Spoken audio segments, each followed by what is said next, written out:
اب میرے بھائیو جو اگلی آیت ہے نا سورہ البقرہ کی آیت نمبر 152، اس ایک آیت پہ 10 سے 12 گھنٹے کی گفتگو ہو سکتی ہے، اور الحمدللہ میں نے 8-9 گھنٹے کی گفتگو تو آلریڈی ریکارڈ کروائی ہے۔ سورہ الرعد کی آیت نمبر 28 ہے، الا بذکر اللہ تطمئن القلوب، الا بذکر اللہ تطمئن القلوب، آگاہ ہو جاؤ اللہ کی یاد میں دلوں کا سکون ہے۔ اس آیت کے کانٹیکسٹ میں میں نے مسئلہ نمبر 111 ABC اور 112 ABC ریکارڈ کروائے تھے اللہ کے ذکر کے کانٹیکسٹ میں، تو اس میں بھی میں نے اس آیت کو بھی کور کیا تھا، آیت نمبر 152، فَاذْكُرُونِي أَذْكُرْكُمْ، اے میرے بندو پس تم مجھے یاد کیا کرو میں بھی تمہیں یاد کروں گا۔ یہ تو اس کا لفظی ترجمہ ہے، بالمفہوم یوں بھی بن سکتا ہے جو اعلیٰ حضرت نے ترجمہ کیا ہے کہ تم مجھے یاد کرو میں تمہارا چرچا کر دوں گا۔ وَاشْكُرُوا لِي وَلَا تَكْفُرُونَ، اور میرا شکر کرو اور میری ناشکری مت کرو۔ اللہم اعنا علی ذکرک و شکرک و حسن عبادتک، آمین۔ اس آیت کے اندر جو سوز و گداز ہے، اس آیت کے اندر جو مفہوم چھپا ہوا ہے، قرآن حکیم میں درجنوں آیات کراس ریفرنس کے طور پہ اس آیت کے تحت پیش کی جا سکتی ہیں۔ وَاذْكُرُوا اللَّهَ كَثِيرًا لَعَلَّكُمْ تُفْلِحُونَ، اللہ کو بہت کثرت کے ساتھ یاد کرو تاکہ تم کامیاب ہو جاؤ۔ اچھا، اب اللہ تعالیٰ کے ذکر کی اقسام کیا ہے، میں موٹی موٹی گفتگو یہاں پہ بھی کر دیتا ہوں، یہ آیت متقاضی ہے۔ مینلی اللہ تعالیٰ کی ذکر کی 3 اقسام ہے جو قرآن و سنت سے ہمیں پتہ چلتی ہیں۔ اس میں نمبر 1 قسم جو ہے وہ یہ قرآن ہے، اِنَّا نَحْنُ نَزَّلْنَا الذِّکْرَ وَإِنَّا لَهُ لَحَافِظُونَ، سورۃ الحجر آیت نمبر 9۔ بے شک ہم نے اس الذکر، یاد دلانے والی، نصیحت کرنے والی کتاب کو نازل کیا اور ہم ہی اس کی حفاظت کرنے والے ہیں۔ دوسرے نمبر پہ نماز کو ذکر کہا گیا قرآن میں، وَأَقِمِ الصَّلَاةَ لِذِكْرِي، اور میری یاد کے لیے نماز کو قائم رکھو۔ اور تیسرا ذکر جو ہے نا وہ تو جناب اس کا نہ کوئی پروٹوکول ہے، نہ اس کی کوئی ٹائمنگ ہے، نہ اس کے لیے کوئی وضو کی ریکوائرمنٹ، نہ غسل کی ریکوائرمنٹ، نہ کسی جگہ کے پاک ہونے کی ریکوائرمنٹ، نہ کسی خاص حالت میں ہونے کی ریکوائرمنٹ۔ وہ ہے الذین یذکرون اللہ قیاما وقعودا وعلی جنوبہم، اللہ کے بندے کھڑے بیٹھے کروٹوں پہ لیٹے ہر وقت اللہ کو یاد کرتے ہیں، ہر حال میں۔ حتیٰ کہ صحیح مسلم میں آتا ہے، ام عائشہ سے جنابت کے کانٹیکسٹ میں جب پوچھا گیا تو انہوں نے کہا کہ نبی علیہ السلام اس حالت میں بھی اللہ کو یاد کرتے تھے۔ سیدنا علی کہتے ہیں کہ نبی علیہ السلام کو جو قرآن ہے نا، جامع ترمذی ابو داؤد میں حدیث ہے، قرآن پڑھنے سے کوئی حالت مانے نہیں ہوتی تھی سوائے جنابت کی حالت کے۔ قرآن نہیں پڑھتے تھے، باقی سارے اذکار کرتے تھے۔ یہ کئی لوگ کہتے ہیں جی درود شریف نہیں پڑھنا چاہیے جنبی کو، گستاخی ہو جائے گی۔ بالکل جھوٹ بات ہے۔ یہ غسل کا اتارنا نماز کا پروٹوکول ہے یا قرآن کے پڑھنے کا، عام ذکر اذکار کا کوئی پروٹوکول نہیں۔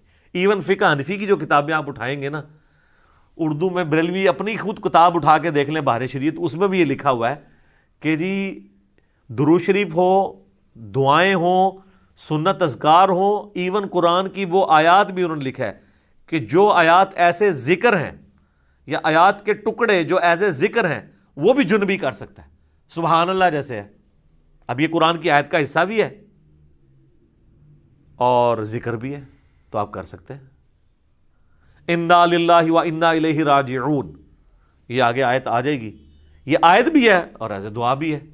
سواری پہ بیٹھنے کی دعا سورہ زخرف میں جو آئی ہے، سبحان الذی سخر لنا ھذا وما كنا له مقرنین، اب یہ پوری آیت ہے قرآن کی، لیکن یہ چونکہ دعا ہے جنبی بھی پڑھ سکتا ہے۔ تو یہ اللہ تعالیٰ نے ایک آسانی دی ہے اس حوالے سے۔ تو اس حوالے سے جو میں نے الا بذکر اللہ تطمئن القلوب سورۃ الرعد کی آیت نمبر 28 کے کانٹیکسٹ میں 6 لیکچر دیے تھے نا، اس میں پہلے 3 لیکچر تھے مسئلہ نمبر 111 ABC، جس میں نے صرف اذکار کو ڈسکس کیا تھا، صبح و شام کے اذکار، فرض نماز کے بعد کے سنت اذکار، جس پہ ہمارا یہ صبح و شام کے اذکار پہ یہ بلو کارڈ ہے، ahlsunnatpak.com سے ڈاؤن لوڈ کریں۔ آلموسٹ 21 کے قریب اذکار ہیں، 17 کے قریب یہ فرض نماز کے بعد کے اذکار ہیں، گرین کارڈ، اور پھر بلو کارڈ کے میں سے خاص یہ 5 وظائف، جادو ٹونا وبائی امراض و قدرتی حادثات سے بچنے کے سنت وظائف، اورنج کارڈ، یہ تینوں کارڈ جو ہے نا اذکار کارڈ ہیں. ان کے ایک ریفرنس، ان کے فضائل اس میں جو لکھے تھے اور کس وقت پڑھنا ہے، کیسے پڑھنا ہے، وہ ساری ڈیٹیلز میں نے اس میں کور کی تھی. یہ آلموسٹ سمجھ لیں 1.5 گھنٹے کے 3 لیکچرز تھے. پھر میں جب آخری لیکچر پہ پہنچا تو مجھے خیال آیا کہ یار قرآن کی صورتوں کے فضائل بھی بیان کرنے چاہیے. تو پھر اگلے 3 لیکچر جو تھے نا، مسئلہ 112A-B-C، قرآن کی 12 صورتوں کے فضائل میں نے بیان کیے تھے، جن کے فضائل کتاب و سنت سے ثابت ہے. سورۃ البقرہ، سورۃ الفاتحہ، سورۃ الاخلاص، سورۃ الفلق، سورہ الناس اور سورۃ الملک، سورہ السجدہ، ان سب کے فضائل بیان کیے تھے. تو وہ اس پہ 3 لیکچرز لگ گئے تھے. تو وہ 6 لیکچرز ایک آیت، پوری آیت نہیں، ٹکڑے پہ ہوئے تھے.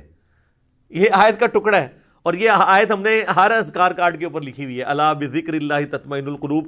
یہ اذکار کارڈ کا آغاز ہی اس سے ہوتا ہے. اس کے بعد پھر اگلی حدیث لکھی ہوئی ہے، بخاری مسلم دونوں میں حدیث ہے کہ اللہ کا ذکر کرنے والا زندہ کی مثال ہے اور اللہ کا ذکر نہ کرنے والا مردے کی مثال ہے.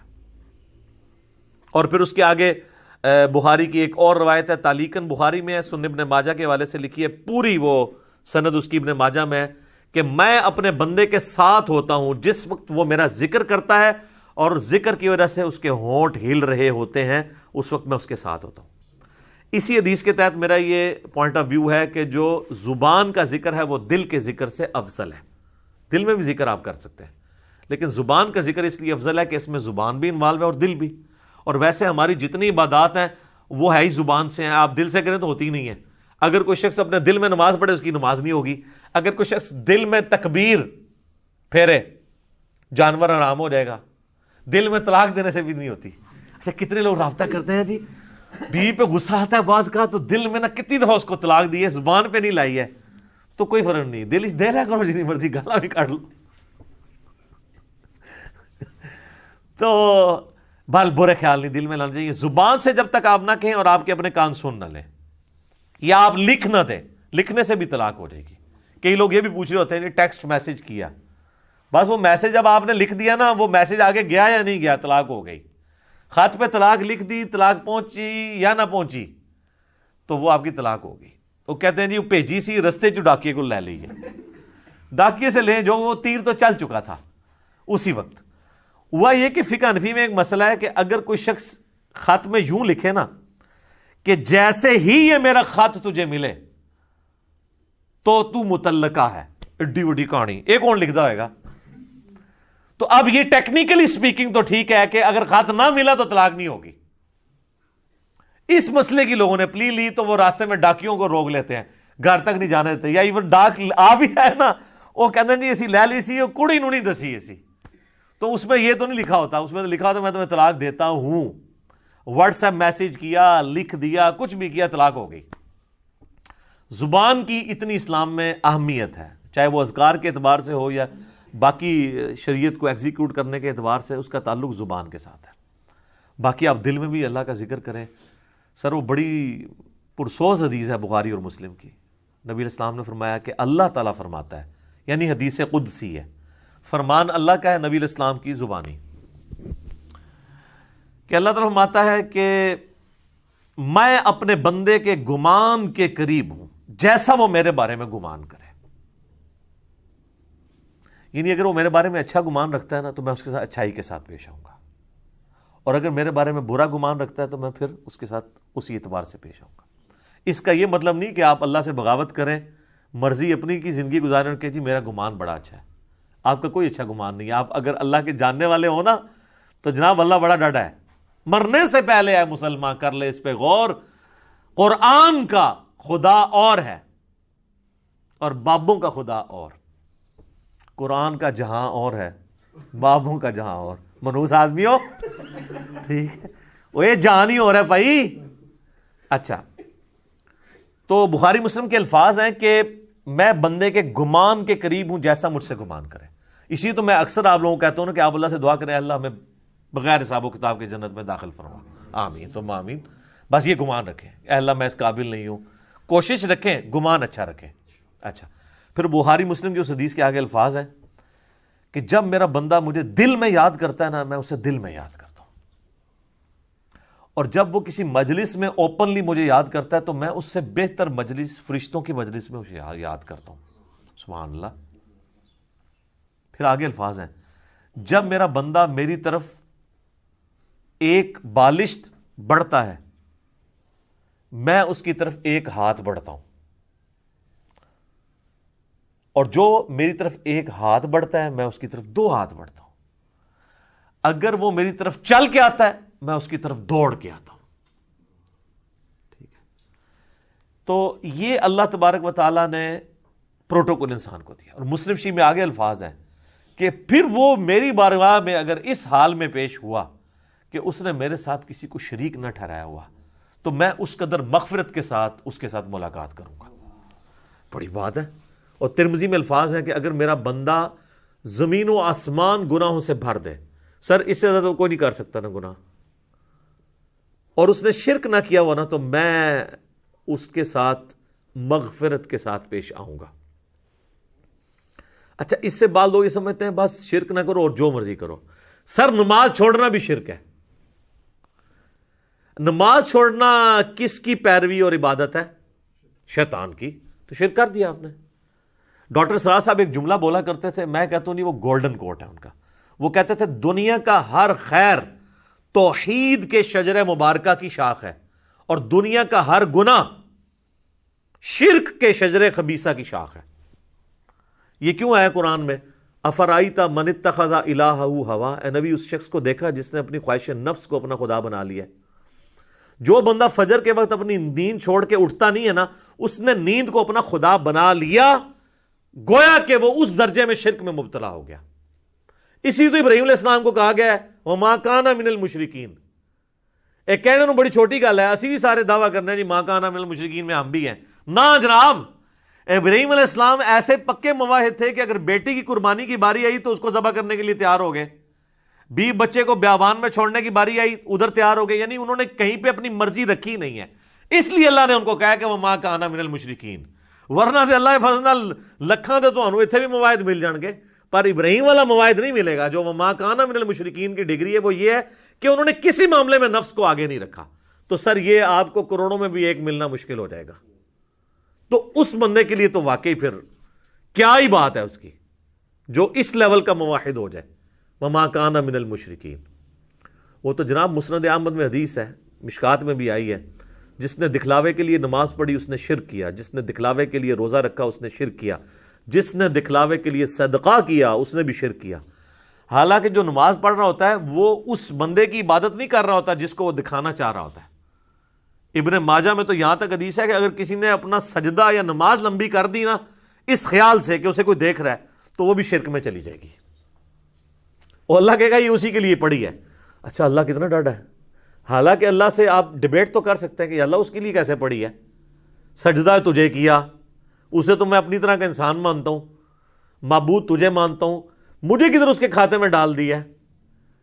ہاں، اگر اسے ریاکاری کی ڈیفینیشن پتا ہوگی نا اور اللہ تعالیٰ کا غیرت مند ہونا پتا ہوگا نا تو اللہ سے بڑا غیور کوئی نہیں ہے۔ اللہ کہتا ہے جس نے ذرا سا کسی اور کی رضا شامل کی فارغ۔ اسی لیے ریاکاری کو کہا گیا ہے شرک اصغر، چھوٹا شرک۔ یہ بڑا کریٹیکل معاملہ ہے۔ اچھا، یہاں ذکر کے حوالے سے میں ایک اور چیز بھی بیان کر دوں۔ بخاری مسلم میں حدیث ہے کہ جب لوگ کہیں پر کسی ذکر کی مجلس میں جمع ہوتے ہیں نا تو اللہ تبارک و تعالیٰ اپنے فرشتوں کو بھیجتا ہے اور وہ اس مجلس کو ڈھانپ لیتے ہیں اپنے پروں سے، اور آسمان تک ڈھانپ لیتے ہیں، اور آسمان سے سکینت ان پر نازل ہوتی ہے۔ یہ اکثر یہ حدیثیں شیئر کروائی جاتی ہیں صوفیاء کی طرف سے نا، اور وہ کہتے ہیں دیکھیں جی یہ جو ہم اللہ کی ضربیں لگا رہے ہیں یہ تو بخاری مسلم میں ہے۔ جناب بخاری مسلم میں تو ذکر کہاں آیا ہے؟ یہ ذکر اللہ آپ نے کہاں سے نکال لیا، اور آپ نے جو اپنی مجالس ہیں اس سے کیسے کمپیئر کی؟ بخاری مسلم سے ہی اس کی شرح بھی بیان کریں نا۔ تو مسلم شریف کی حدیث میں آتا ہے کہ جب کہیں پہ لوگ جمع ہوتے ہیں اور قرآن پڑھتے اور اس کی تعلیم ایک دوسرے کو دیتے ہیں تو ایسے ذکر کی مجلس کو اللہ تعالیٰ کے فرشتے ڈھانپ لیتے ہیں۔ قرآن کی تعلیم ہے اصل میں جو ذکر کی مجلس ہے۔ جو مسلم شریف میں حدیث ہے کہ جو علم دین حاصل کرنے کے راستے پہ چلا اللہ اسے جنت کے راستے پہ چلا دے گا۔ اسی تو میں کہتا ہوں جو درس قرآن سننے کے لیے یہاں پہ آتے ہیں، وہ جنت کے راستے پہ آ رہے ہیں. تو یہ قرآن کی فضیلت ہے، یہ بابوں کے اذکار کی نہیں ہے. پھر وہ بڑی لمبی حدیث ہے بخاری مسلم میں کہ وہ فرشتے اللہ کے پاس جاتے ہیں، اللہ تعالیٰ کہتا ہے کہاں گئے تھے؟ تو کہتے ہیں ہم ایسی مجلس میں گئے تھے جہاں پہ لوگ تیرا ذکر کر رہے تھے. اللہ پوچھتا ہے، نبی علیہ السلام فرماتے ہیں حالانکہ اللہ کا جانتا ہوتا ہے پھر بھی پوچھتا ہے کہ وہ کیا کہتے تھے؟ یا اللہ وہ تیری جنت کا سوال کرتے تھے. بخاری مسلم کے الفاظ ہیں، اللہ تعالیٰ فرشتوں سے پوچھتا ہے کہ کیا انہوں نے میری جنت دیکھی ہے؟ کہتے ہیں نہیں یا اللہ. تو پھر بھی وہ مجھ سے جنت کا سوال کر رہے ہیں، یعنی بن دیکھے. ان الذین یخشون ربہم بالغیب لہم مغفرۃ واجر کبیر. اور کیا کہتے تھے؟ یا اللہ وہ کہہ رہے تھے ہمیں دوزخ کے عذاب سے بچا لے. اللہ کہتا دوزخ دیکھی ہے؟ اگر دیکھ لیتے تو، فرشتے کہتے ہیں اگر دیکھ لیتے تو اور تیرا پناہ، تجھ سے پناہ طلب کرتے اس کے اگینسٹ. اور جنت اگر دیکھ لیتے تو اور زیادہ جنت کا سوال کرتے. تو اللہ تعالیٰ فرماتا ہے تم گواہ ہو جو میں نے سب کو بخش دیا. اللہ اکبر. تو فرشتے کہتے ہیں کہ یا اللہ ایک شخص ایسا بھی تھا جو وہاں سے صرف گزر رہا تھا، وہ اس کو اٹینڈ کرنے کے لیے وہاں نہیں بیٹھا تھا، اس علمی مجلس کو، ذکر کی مجلس کو، درس قرآن کو، بلکہ وہ تو صرف اس لیے آیا تھا میں دیکھوں یہ کیا کر رہے ہیں، تو وہاں پہ بیٹھ گیا. تو اس کو بھی بخش دیا جائے. تو اللہ تعالیٰ فرمائے گا کہ یہ اہل علم کی مجلس، اہل ذکر کی مجلس، اہل ذکر بابے نہیں سر، نہ قرآن، سنت، علم، انبیاء کی وراثت، یہ ایسے لوگ ہیں کہ ان کے پاس بھی کوئی بیٹھ جائے نا تو اللہ تعالیٰ فرماتا ہے میری غیرت نہیں گوارا کرتی کہ میں اس کے ساتھ کوئی اور معاملہ کروں، اس کو بھی میں نے بخش دیا. تو یہ جو کہتے ہیں نا اولیاء اللہ کی نسبت کام آتی، بالکل آتی سر. وہ ولی کتاباں والے ولی نے جڑے ولی یہ کہن تانوں کہ جی رفع دین اس واسطے ہوندا سی کہ بت رکھ کے آندے سن اور رفع دین کرنا مکھیاں مارنا ہے. جو ولی رفع الدین کا مذاق اڑائیں وہ شیطان کے ولی ہیں، ولی اللہ نہیں ہے. وہ تو دشمن ہوئے ہیں جو اپنے بابوں کا دین آپ کو سکھا رہے ہیں، کتابوں کا نہیں. تو ہم تو صرف آپ سے ریکویسٹ کریں گے کہ مرنے سے پہلے اے مسلمان کر لے اس پہ غور. کتابوں کا خدا اور ہے، بابوں کا خدا اور. تو ذکر پہ تو گھنٹوں بولا جا سکتا ہے. شکر کی یہاں بات آئی کہ تم میرا شکر کرو نہ شکری نہ کرو. سورہ نساء میں آگے چل کے آئے گا کہ میرا شکر کرو، اللہ تمہیں عذاب دے کر کیا کرے گا اگر تم میرے شکر گزار بن جاؤ گے. اللہ تعالیٰ فرماتا ہے اور جو میرا شکر گزار بنے گا میں اسے مزید دوں گا. شکر کی ڈیفینیشن یہ نہیں ہے کہ آپ نے کوئی الحمدللہ کی تسبیح پڑھ لینی ہے، وہ ثواب اپنی جگہ ہے. شکر کی ڈیفینیشن یہ ہے کہ پریکٹیکلی شکر نظر آنا چاہیے. آپ کو اگر کوئی شخص نعمت دیتا ہے، کوئی گفٹ دیتا ہے، تو وہ یہ خواہش کرتا ہے کہ میں نے جو اس کو گفٹ دیا اس کو یوز کرے. مجھے کئی لوگ بال پوائنٹ دے کے جاتے ہیں جی لکھنا ہے جی اتنا، نہ لکھو، وہ تو کہتے ہیں بے قدری کی ہے. اللہ تعالیٰ نے جو ہمیں نعمتیں دی ہیں نا تو اس کی ریکوائرمنٹ ہے اپنے بندوں سے کہ وہ ان نعمتوں کو ان کاموں میں کھپائے جو اللہ نے حکم دیا ہے، اور ان نعمتوں کو ان چیزوں سے بچائے جس سے اللہ نے منع کیا ہے. یعنی آنکھیں دی ہیں تو اللہ کی یہ خواہش ہے اپنے بندے سے کہ آنکھیں حرام کی طرف نہ اٹھیں. جب آپ نے حرام سے آنکھوں کو بچا لیا، آپ نے آنکھوں کا شکر ادا کر دیا. زبان کو حرام سے بچا لیا، زبان کا شکر ادا کر دیا. دل کو بچا لیا، دل کا شکر ادا کر دیا. جو بخاری مسلم میں حدیث ہے نا کہ آنکھیں بھی زنا کرتی ہیں، ہاتھ بھی زنا کرتے ہیں، پاؤں بھی زنا کرتے ہیں، دل بھی زنا کرتا ہے. شرمگاہ اس کی تصدیق کر دیتی ہے. دل میں جان بوجھ کے برا خیال ہے، اے تو آ گیا جھٹک دیا چھوڑ دیا، جان بوجھ کے لانا. پیٹ کا شکر یہ ہے کہ پیٹ میں حرام مال نہ جائے. پاؤں کا شکر یہ ہے کہ پاؤں حرام کام کی طرف نہ اٹھے. ہاتھ کا شکر یہ ہے کہ ہاتھ حرام کام کی طرف نہ بڑھے، نہ کسی پہ ظلم کے لیے، نہ کمائی کرنے کے لیے. تو یہ سار ہے. تو اب اندازہ لگائیں کہ دنیا میں سب سے مشکل کام اگر کوئی ہے نا تو وہ شکر کرنا ہے. لوگ کیا کہتے ہیں جناب، پہلے خوب اللہ کا گلہ شکوہ کرتے ہیں، اپنا پورا غصہ نکالتے ہیں معاذ اللہ، اینڈ تک کہتے ہیں چلو جی جو دی مرضی، اللہ کا شکر ہے جی. پھر بھی تو جو اپنی روح راضی کرنی ہوتی ہے وہ کر لیتے ہیں، اور پھر اس کو نام صبر کا دے رہے ہوتے ہیں. حالانکہ بخاری میں حدیث ہے کہ صبر تو صدمے کے آغاز کے اوپر ہے. جب آپ نے اس وقت نہیں کیا تو پھر تو بات ختم ہو گئی.